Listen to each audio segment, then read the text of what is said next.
itong si Wenyi ang pinapakilala niya na biological mother niya, no?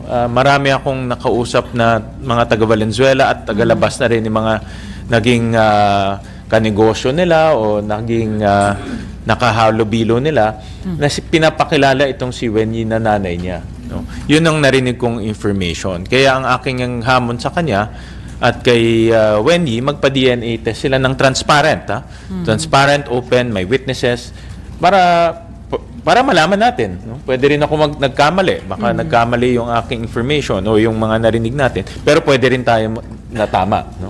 At ito rin magiging katunayan kung ano talaga yung kanyang nationality. Kasi wala nang debate yung tatay niya Chinese.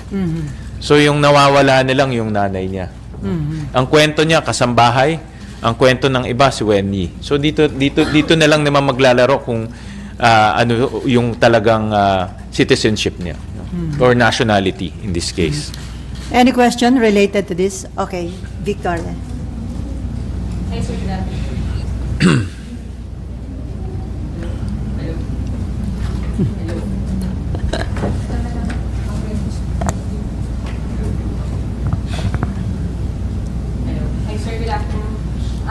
Sir, sabi ko ng abogado ni Mayor ko, si Attorney Stephen David, dapat passport ang hindi si Mayor. Kasi may tao sila yung passport doon sa 24/7. Sila yung regulator and they maintain na kumpleto at legal yung documents ng Hongsheng at ng Zoo.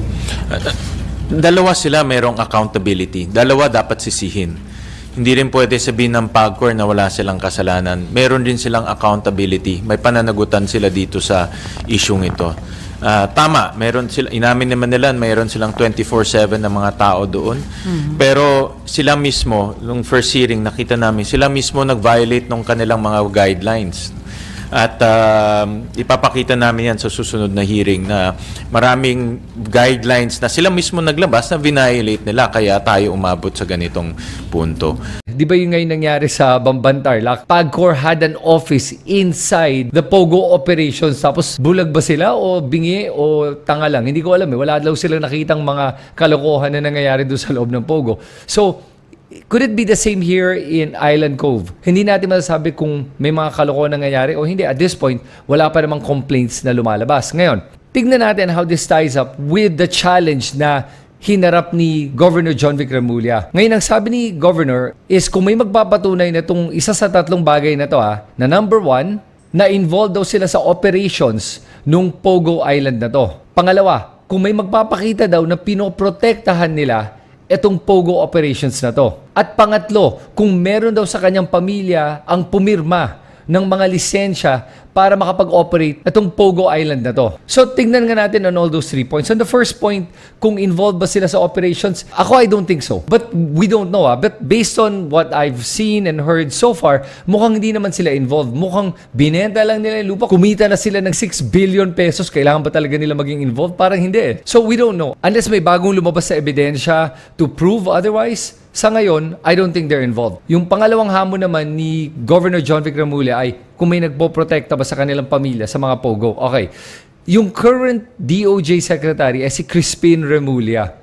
At kung naalala nyo, noong July 2023, last year, in-order niya yung NBI to stop all investigations on Pogos. At ang rason na binigay niya ay may mga extortion activities daw ginagawa yung mga ibang NBI personnel. Medyo weird lang yun para sa akin na ginawa niya yun. Kasi mukhang may iba pang intention siya at hindi lang yung sinasabi niya. Pero a few months later in September, ni-revive niya ulit yung mga investigations against Pogo operations.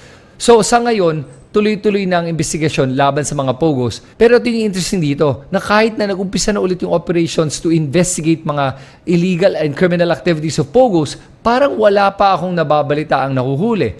Ang nangyari sa Bamban Tarlac ay nahuli yon ng PAOC, the Presidential Anti-Organized Crime Commission, hindi NBI. So yung pagdeklara ni Secretary Crispin Remulla na binalik na niya operations ng NBI to investigate Pogos, is that just PR o talaga bang may nangyayari ba doon sa investigasyon na yun?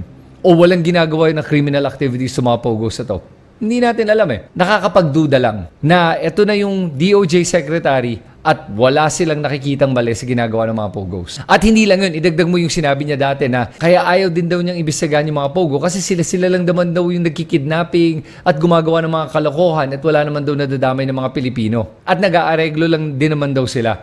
Which is such a poor excuse to stop the operations, diba? Criminal activity is criminal activity. If it's happening in the Philippines, kailangan gawa ng paraan ng DOJ na matigil to. Ngayon yung pangatlong hamon naman, na kung meron daw sa kanilang pamilya Remulla, ang nagbigay ng lisensya sa mga pogos na to. Oriental Group na lisensya ay nakuha noong 2020. Ngayon, sa mga may hindi alam, yung isang Remulla na si Gilbert Remulla ay ngayon PAGCOR Board of Directors. Pero pumasok siya sa Board of Directors in 2022.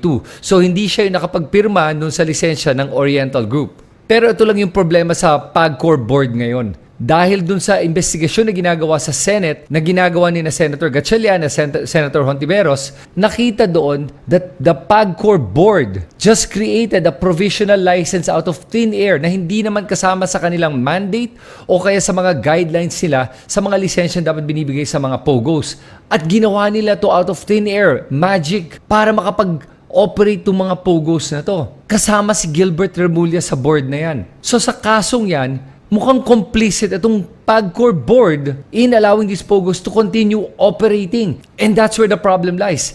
You have high-risk activities already proven that's being conducted by the POGOs and yet binibigyan pa ng PAGCOR ng lisensya para makapag-operate. So dalawa lang yan eh. You're either complicit or ignorant. Yun lang yun. At kaya kailangan imbestigahan tong PAGCOR na to eh. So para sa akin, itong hamon ni Governor John Vic Remulla ay tingin ko kaya naman nila afford ng 10 million. Nagbayad nga sila ng 400 million in taxes. So barya lang tong 10 million para sa kanila. Pero tingin ko kasi mahirap i-prove kung involved ba ang mga Remulla sa POGOs o hindi. Whether it's protecting them in the operations o kaya in giving them permits or licenses to be able to operate.